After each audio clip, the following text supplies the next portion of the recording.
नमस्कार प्रिय विद्यार्थियों। एक विशेष चर्चा के लिए मैं आज उपस्थित हुआ हूँ और वो विशेष चर्चा ये है कि अभी दिल्ली अधीनस्थ सेवा चयन बोर्ड के द्वारा एक वैकेंसी जारी हुई है, DSSS जिसको हम बोलते हैं, जैसा कि आप देख रहे हैं। उसमें दो तरह की भर्तियां सामान्यतः हिंदी साहित्य के विद्यार्थियों के लिए उपयोगी होती है, TGT और PGT। TGT और PGT में अभी TGT की वैकेंसी निकली है और उसका जो पाठ्यक्रम है, और मैं एक विशेष बात ये भी मेरे दिमाग में है, जैसे विद्यार्थी पूछते रहते हैं क्या पढ़ें क्या नहीं पढ़े, इसको लेकर भी मैं एक बात कहना चाहता हूँ कि आज की जो हमारी चर्चा है वो केवल न TGT और PGT बल्कि हिंदुस्तान की तमाम वो परीक्षाएं जिसमें हिंदी साहित्य पाठ्यक्रम के रूप में मौजूद है, वो सबके लिए उपयोगी है। क्योंकि जो पाठ्यक्रम जिस पे हम चर्चा कर रहे हैं वो अगर आप पूरा कर लेते हैं, 6 महीने आपको लगते हैं। और मैं इस बात पे बार बार बल देता रहा हूं कि जो विद्यार्थी इस पाठ्यक्रम को पूरा कर लेता है वो हिंदी साहित्य में अपना करियर बना सकता है। जैसे मैं राजस्थान से हूं तो राजस्थान के बहुत सारे विद्यार्थी हैं, वो राजस्थान की वैकेंसी का इंतजार करते हैं, है ना। एक भर्ती आती है, दूसरी चली जाती है, 4-4 साल का समय निकल जाता है। हालांकि लगातार भर्तियां आ रही है, ये भी एक देखने की अच्छी चीज है। लेकिन अगर आप एक पाठ्यक्रम को पूरा कर लेते हैं, एक सीमित पाठ्यक्रम को, एक निश्चित क्राइटेरिया को आप पूरा कर लेते हैं, तो आप केंद्रीय विद्यालय में, नवोदय विद्यालय में, आजकल एक एकलव्य स्कूल नए चल रहे हैं उनमें जा सकते हैं आप। पंजाब, हरियाणा, उत्तर प्रदेश, दिल्ली, कहीं भी, राजस्थान, ये पाठ्यक्रम और पूरा करने के बाद में आप जो शिक्षक भर्तियां वो सब देख सकते हैं और आप सफलता भी प्राप्त कर सकते हैं। तो मुझे लगता है कि आपको कम से कम 6 महीने का एक कॉमन पाठ्यक्रम होना चाहिए। आज सुबह ही मेरी किसी विद्यार्थी से बात हुई तो उसने मुझसे ये पूछा कि मैं सेकंड ग्रेड की तैयारी करूँ, फर्स्ट ग्रेड की तैयारी करूँ, अभी कोई वैकेंसी नहीं है। तो मैं बार बार एक ही बात कहता हूँ कि आप 6 महीने जम के बैठिए और पाठ्यक्रम, कॉमन पाठ्यक्रम पूरा कीजिए, जिसकी आज हम चर्चा कर रहे हैं, जिसकी मैं बार बार चर्चा करता रहा हूँ। तो ऐसा नहीं कि आज ही चर्चा कर रहा हूँ, करता ही रहता हूँ इसकी बातचीत। वो ऐसा पाठ्यक्रम है, चाहे आप दिल्ली की परीक्षा दे चाहे किसी भी परीक्षा दे। हालांकि आज हमारा फोकस है वो दिल्ली की TGT और PGT पर रहेगा। तो बड़े संक्षिप्त रूप में मैं इसकी बातचीत कर रहा हूँ। TGT PGT दो प्रकार की वैकेंसी आप नाम देख रहे हैं। असल में ये जो दो नाम है इसको लेकर भी कई बार विद्यार्थी में भ्रांति, ऐसा मुझे सुनने में मिला। हालांकि ये कोई बहुत अजीब नाम नहीं है, TGT और PGT। हमारे यहाँ सेकंड ग्रेड और स्कूल लेक्चरर दो शब्दों का प्रयोग होता है, वो हमारे यहीं होता है। बाकी हिंदुस्तान भर में TGT PGT शब्द का प्रयोग होता है। TGT का मतलब है ट्रेंड ग्रेजुएट टीचर, जिसकी योग्यता स्नातक है, ट्रेंड ग्रेजुएट टीचर, ठीक है। और PGT का मतलब है पोस्ट ग्रेजुएट, PG यानी पोस्ट ग्रेजुएट, यानी जिसकी योग्यता स्नातकोत्तर है, ठीक है। जैसे हमारे यहाँ इसको कहते हैं वरिष्ठ अध्यापक और इसको कहते हैं स्कूल व्याख्याता। तो जिसको हम स्कूल व्याख्याता कहते हैं, दिल्ली में, हरियाणा में, यूपी में भी इसको PGT कहते हैं, और जिसको हम सेकंड ग्रेड या वरिष्ठ अध्यापक कहते हैं उसको दिल्ली में TGT कहा जाता है, ठीक है। और असल में एक बात ये भी है, हमारे जैसे यहाँ राजस्थान में TGT के जो सेकंड ग्रेड के जो टीचर है वो 9वीं 10वीं कक्षाओं को पढ़ाते हैं। 30 से लेकर, हमारे यहाँ 3-4 लेवल है राजस्थान में। जैसे पहली से लेकर 5वीं तक को पढ़ाने के लिए L1 ना, और 6ठी से 8वीं तक को पढ़ाने के लिए L2, और 9th और 10th को पढ़ाने के लिए सीनियर टीचर जिसको हम वरिष्ठ अध्यापक बोलते हैं। फिर 11वीं 12वीं कक्षाओं को पढ़ाने के लिए स्कूल लेक्चरर, है ना, जिसको हम व्याख्याता बोलते हैं, लिखा है आपके यहाँ।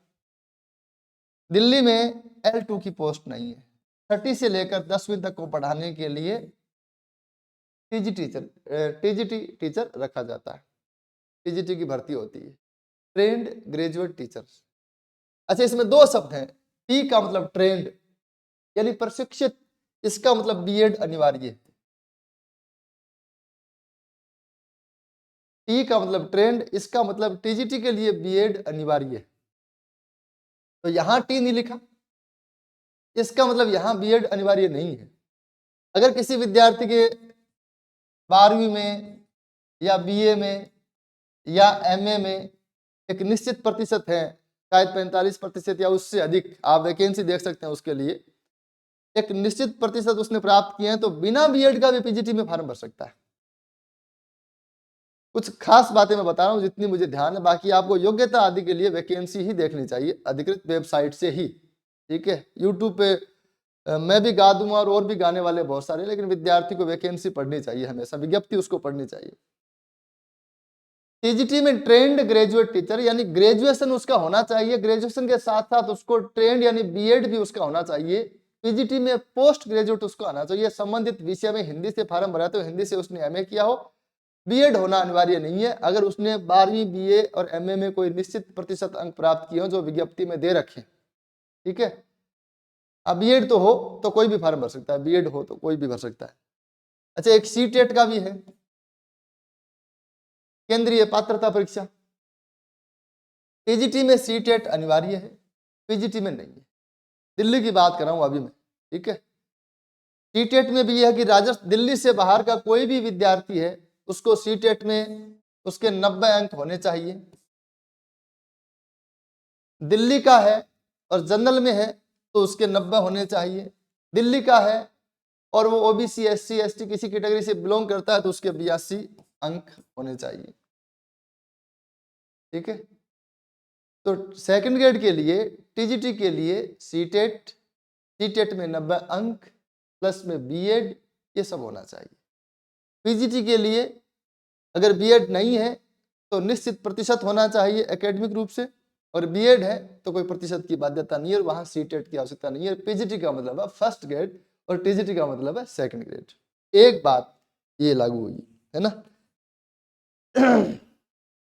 अभी अगर हम बात करें वैकेंसी की तो टीजीटी की वैकेंसी निकली हुई है, लेकिन इसके 2 पेपर होते हैं, चाहे आप टीजीटी की बात करें चाहे पीजीटी की बात करें। पहले ये लिखित में हुआ करती थी परीक्षा, जब मैं तैयारी कर रहा था उस दौरान ये लिखित में परीक्षा होती थी, अब सब ऑब्जेक्टिव हो गई। 2 पेपर होते हैं जिसमें पेपर फर्स्ट जो है उसके 5 भाग होते हैं। पहला भाग है मानसिक योग्यता का, दूसरा भाग गणितीय योग्यता का, तीसरा भाग है सामान्य ज्ञान जिसमें विज्ञान भी आ सकता है, इसमें लगभग करंट जीके के प्रश्न आते हैं। चौथा भाग हिंदी व्याकरण का और 5वां भाग अंग्रेजी व्याकरण का। सबके 20-20 प्रश्न होते हैं, 100 प्रश्न होंगे इसमें, ठीक है। और प्रत्येक भाग के 20 प्रश्न होंगे। ऑनलाइन में पेपर होता है तो इसमें थोड़ा सा विद्यार्थियों को ध्यान रखना पड़ता है कि अगर आपने एक बार मानसिक योग्यता के पेपर को पोर्शन को सबमिट कर दिया तो बाद में वो खुलेगा नहीं। इस चीजों का भी थोड़ा सा पहले अध्ययन कर लेना चाहिए, बाकायदा इसके निर्देश आते हैं उसको भी देखना चाहिए। ऑनलाइन मॉक टेस्ट भी DSSB की शायद वेबसाइट में मिल जाएंगे। जो एजेंसियां ऑनलाइन टेस्ट करवाती है वो अपने यहाँ मॉक टेस्ट भी रख लेती है, उनकी वेबसाइट में मिल सकते हैं, तो उनको भी जाके अपने अटेंड कर सकते हैं। ये 5 खंड हैं। पहले तो ऐसा भी प्रावधान था कि प्रत्येक खंड में 40% अंक या फर्स्ट पेपर में 40% अंक होने चाहिए, नहीं तो दूसरा पेपर है वो जांच ही नहीं होगा। इस बार ऐसा कोई बता रहे हैं कि ऐसा नहीं है, हालांकि मैंने भी विज्ञप्ति पढ़ी नहीं है पूरा, ठीक है। लेकिन ये 5 पोर्शन है, इसके भी अंक जुड़ते हैं मेरिट में फर्स्ट पेपर के। सेकंड पेपर जो है, अच्छा ये खाली पोर्शन के नाम, इनका पाठ्यक्रम नहीं है। जिस प्रकार से यहाँ राजस्थान में आरपीएससी पाठ्यक्रम जारी करती है या जिस प्रकार से वो बिंदु के नाम लिखती है, टॉपिक के नाम लिखती है ना, गणित में श्रृंखला या कूट पता नहीं क्या क्या वो घड़ी आदि समय दूरी ये सब नाम लिखे जाते हैं, ऐसा ही इस पाठ्यक्रम में नहीं है। ये खाली मतलब पोर्शन के नाम, ठीक है। तो यहाँ बिंदुओं के नाम नहीं है, कौन कौन सा बिंदु पाठ्यक्रम में है, सामान्य सामान्य चीजें आती है। हिंदी का जो दूसरा पेपर है उसमें किसी प्रकार का पाठ्यक्रम का निर्धारण उसमें भी नहीं है। लेकिन मुझे लगता है कि मैं इसी मुद्दे पर बात करने के लिए उपस्थित हुआ हूं कि आप 4-5 ऐसे बिंदु हैं जिनको अगर आप तैयार कर लें तो आप चाहे टीजीटी की परीक्षा दें और चाहे पीजीटी की परीक्षा दें। अच्छा, ये अगर तैयार नहीं करते हैं तो आप कहीं भी मात खा सकते हैं। सबसे पहली और सबसे महत्वपूर्ण चीज है हिंदी साहित्य का इतिहास।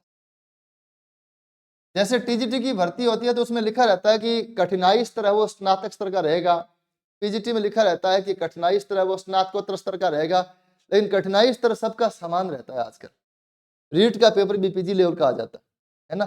सबसे पहले बात करें हिंदी साहित्य के इतिहास की, एक अलग पेज ले लेते हैं। सबसे प्रमुख बिंदु हिंदी साहित्य का इतिहास। हिंदी साहित्य का इतिहास दो भागों में बांटा जा सकता है। हिंदी कविता का इतिहास जिसको हम आदिकाल, भक्तिकाल, रीतिकाल, आधुनिक काल कहते हैं, और हिंदी गद्य का इतिहास जिसमें नाटक का उद्भव और विकास, कहानी का उद्भव और विकास, उपन्यास का उद्भव और विकास। उसके बाद में दूसरा बिंदु है भाषा और लिपि। जब भाषा में राजभाषा आदि भी जो संवैधानिक प्रावधान है उसके प्रश्न भी आते हैं। ठीक है। तीसरा है स्नातक स्तरीय काव्य शास्त्र। काव्य स्तर दो प्रकार का होता है, स्नातक स्तरीय और स्नातकोत्तर स्तर का। स्नातकोत्तर स्तर के काव्य शास्त्र में रस सिद्धांत, वक्रोक्ति सिद्धांत, ध्वनि सिद्धांत वो आते हैं, और स्नातकोत्तर स्तरीय काव्य शास्त्र में पाश्चात्य काव्य शास्त्र भी रहता है जिसमें अरस्तु, लॉन्जाइनस आदि को हम पढ़ते हैं। इसको तैयार करने की आवश्यकता नहीं है, आप पहले स्नातक स्तर के काव्य शास्त्र को तैयार कर लें जिसमें शब्द शक्ति, रस, छंद, अलंकार, काव्य गुण, दोष, है ना, ऐसे टॉपिक जो है सामान्य टॉपिक है वो रहते हैं। अच्छा, फिर कौन कौन से अलंकार, कौन कौन से छंद पढ़े, तो मुझे लगता है बहुत प्रसिद्ध अलंकार, बहुत प्रसिद्ध छंद है वो पढ़े जा सकते हैं। ठीक है।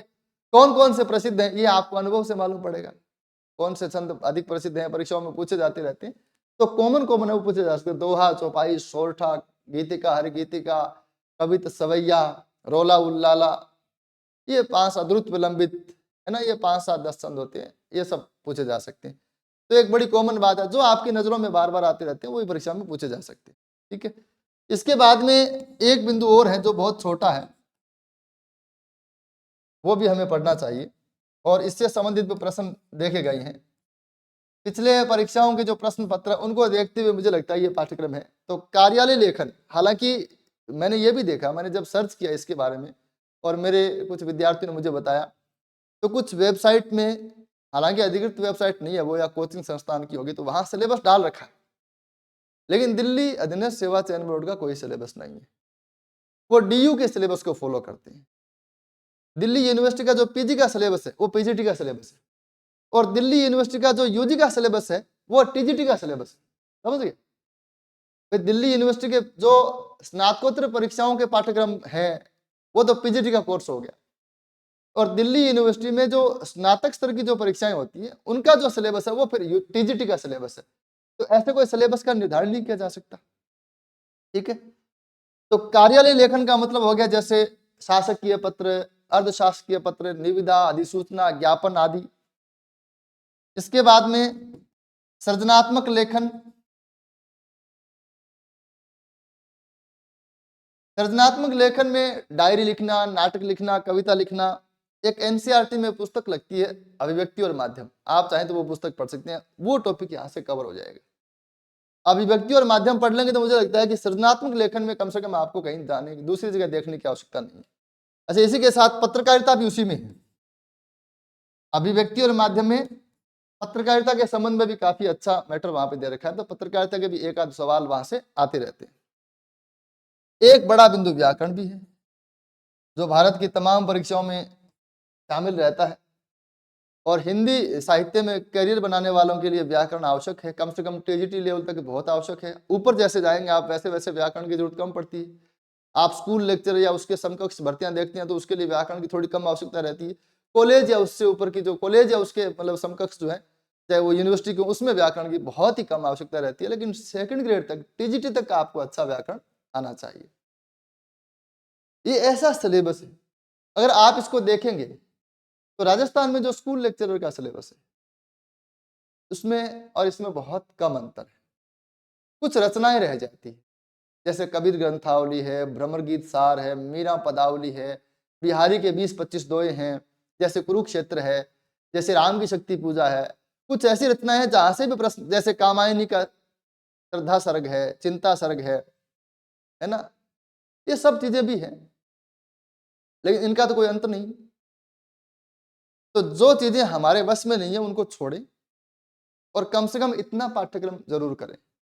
आप अगर ये पाठ्यक्रम पूरा करते हैं तो आप राजस्थान में सेकंड ग्रेड, राजस्थान में स्कूल लेक्चरर अच्छे से स्कोर कर सकते हैं। इन पाठ्यक्रम को कहां कहां से पूरा करें उसके लिए तो मैंने बहुत सारे वीडियो बना रखे हैं पहले ही, तो बार बार उस गाथा को गाने की आवश्यकता नहीं।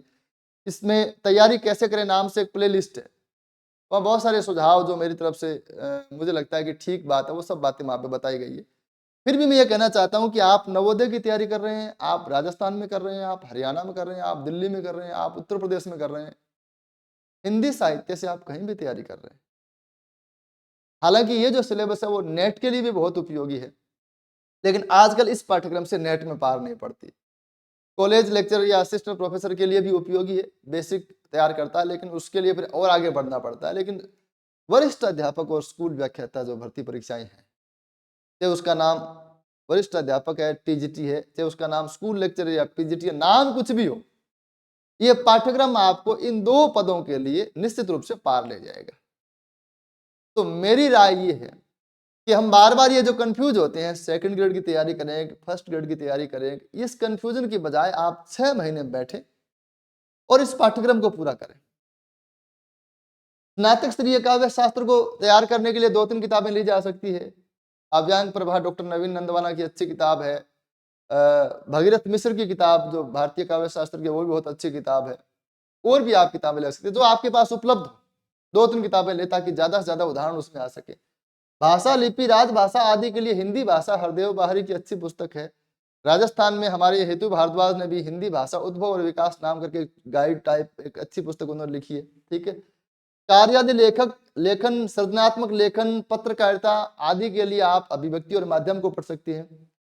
कार्यालय लेखन है वो ग्रामर की किसी अच्छी किताब में आ सकता है। व्याकरण के लिए आप कामता प्रसाद गुरु और हिंदी शब्द अर्थ प्रयोग नाम से एक किताब आती है, हरदेव बाहरी की, 2 किताबें ले सकते हैं। और दिल्ली की जो तैयारी कर रहे हैं विद्यार्थी, उनके लिए तो एक बहुत अच्छी पुस्तक है, हमारे यहाँ तो उपलब्ध नहीं होती, वो आजकल ऑनलाइन में नहीं मिलती है। एक पायनियर प्रकाशन की किताब आती है, जो एनसीईआरटी में 9th और 10th कक्षाओं के लिए लगती है। शायद अशोक उपाध्याय, जहाँ तक मुझे नाम आता है उनके राइटर का, अशोक उपाध्याय। तो अच्छी किताब है, पायनियर प्रकाशन की किताब है और अशोक उपाध्याय ने लिखा है उसको, 9वीं और 10वीं के व्याकरण में आती है। उसके ए और ब 2 भाग हैं। तो वो ए और ब 2 भाग है, आप चाहें आप दोनों खरीदें, लेकिन उसमें बहुत सारे ऐसे टॉपिक है जो वास्तव में बहुत बहुत बढ़िया है। संज्ञा, सर्वनाम, विशेषण, क्रिया के टॉपिक तो उसमें बहुत अच्छे हैं। तो 3 किताबें आप ले सकते हैं। आप पायनियर की किताब लीजिए, आप कामता प्रसाद गुरु का हिंदी व्याकरण जरूर पढ़िए, यह बहुत जरूरी है। बहुत से विद्यार्थी उसको नहीं पढ़ते, उनको मुश्किल लगता है, नहीं समझते, ये बहुत गलत चीज है। व्याकरण की मेरे पास फलानी किताब बहुत अच्छी है, वो सब गाइड है। पहले आप कामता प्रसाद गुरु को पढ़े, हरदेव बाहरी का हिंदी शब्द अर्थ प्रयोग पढ़े, है ना, और पायनियर प्रकाशन की किताब पढ़े, उससे व्याकरण तैयार कर सकते हैं। आप सेकंड ग्रेड और फर्स्ट ग्रेड की परीक्षा दे रहे हैं तो हिंदी साहित्य का इतिहास 2 पुस्तकों से कर सकते हैं। रामचंद्र शुक्ल का इतिहास तो सर्वप्रमुख है ना, और प्रधान है, इसलिए आवश्यक है। और डेटा के लिए डॉक्टर नगेंद्र और हरदयाल द्वारा संपादित हिंदी साहित्य का इतिहास, ये भी बहुत महत्वपूर्ण है ना। इन सब से परीक्षा मैंने मोटी मोटी बातें आपको बताई है, पाठ्य सामग्री बताई है, पाठ्यक्रम बताया है ना। और मैंने बताया आपको कि परीक्षा पैटर्न, जैसे 100 प्रश्न उसमें आते हैं, 100 ही शायद उसमें आते होंगे। तो प्रश्न चाहे कितने आए, पाठ्यक्रम ये है, और दोनों पेपर की मिलाकर मेरिट बनती है। अगर जिसका सब्जेक्ट में कमांड अच्छा है, ये सब्जेक्ट जिसने पूरा कर रखा है, तो वहां अगर औसत भी कर दे कोई विद्यार्थी, फर्स्ट पेपर में 100 में से 50 प्रश्न भी कर दे, तो भी उसका सिलेक्शन हो जाता है। बहुत कम पोस्ट निकलने के बावजूद बहुत सारे विद्यार्थियों का दिल्ली में अभी भी सिलेक्शन होता है। और मतलब अगर आप लगातार एक सब्जेक्ट तैयार करने, 6 महीने में आपने एक सब्जेक्ट तैयार किया और आप लगातार भर्तियां देख रहे हैं, है ना, तो आपका कहीं ना कहीं हो जाता है फिर। लेकिन आप पर्टिकुलर किसी एक वैकेंसी के लिए तैयार होते हैं और मान लो उसमें नहीं होता, तो फिर आगे रास्ता बहुत मुश्किल हो जाता है। आपने रीट की तैयारी की राजस्थान में, अब उसमें नहीं हुआ, तो फिर आगे सेकंड ग्रेड की तैयारी करनी है, तो सेकंड ग्रेड की नए तरीके से करनी है। तो सेकंड ग्रेड की तैयारी करते समय विद्यार्थी केवल सेकंड ग्रेड को पढ़ता है। तो फिर आगे फर्स्ट ग्रेड की करनी हो तो बोले साहब सेकंड ग्रेड तक का तो ठीक है, लेकिन फर्स्ट ग्रेड में फिर मुश्किल आती है, फिर उसी चीजों को और वाइड करके पढ़ना पड़ता है। तो जब वैकेंसीज नहीं हो, जब खाली समय हो, जब थोड़ा अवकाश रहता हो, जैसा कि राजस्थान में तो अभी है, उस समय आपको इस प्रकार के पाठ्यक्रम को 6 महीने रात और दिन करके तैयार करना चाहिए। फिर आप चाहे कोई भी परीक्षा दे, आप हमेशा एडवांस में रहेंगे। तो जहां तक मुझे लगता है कि जो मैंने चीजें नोट की थी 2-4, है ना, पोस्टें कितनी है कितनी नहीं है, कब फार्म भरा जाएगा, ये सब विज्ञप्ति में लिखा रहता है। उसके लिए मुझे बताने की आवश्यकता नहीं है, और मेरे से ज्यादा लोग जानते हैं उसके बारे में।